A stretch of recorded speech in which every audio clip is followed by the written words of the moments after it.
আল্লাহ, এই লোকটা কত বড় একটা মাছ পাইছে। আমি সকাল থেকে বসে আছি, একটা মাছও পাই নাই। যাক, মাছটা তো মোটামুটি অনেক বড়। আর ওই লোকটাকে দেখতেছি কতক্ষণ ধরে বসে আছে, একটা মাছও পায় না। যাক, আমি তো একটা মাছ পাইলাম, আর ওই লোকটা হুদাই হুদাই খালি বইয়ে আছে। এই তো আবারও একটা পাইলাম। আরে মাছ ধর তো রাশি লাগে। যার মাছের দরকার নেই সেই মাছ পায়, আর যার মাছের দরকার আছে সে মাছ পায় না। আজান দিল, নামাজটা পড়ে আছি, পরে মাছ ধরবো আলা। অনেকগুলো মাছ হয়ে গেছে, এগুলো বাড়িতে পাঠিয়ে তার ব্যবস্থা করতে হবে। ইয়াল্লা, এটা দেখি স্বর্ণের চেন। তিনটা হাতে নিয়ে দেখি। সকালে কার মুখ দেখে ঘুম থেকে উঠছি, আমার তো কপালই খুলে গেল।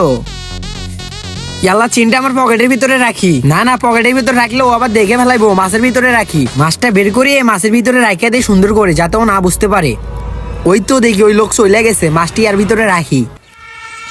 আল্লাহ, আমার চেনটা যেন কোথায় পড়লো, কোথাও তো দেখতাছি না। এইখানেই তো পড়ার কথা।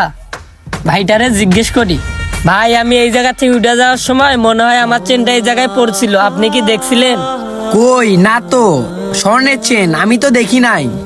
আহারে, চেনটা যদি এখন হারায় যায়, আমি বাসায় গিয়ে কি বলবো? আমি তো মাছ মারিনি, ধান্দায় ছিলাম।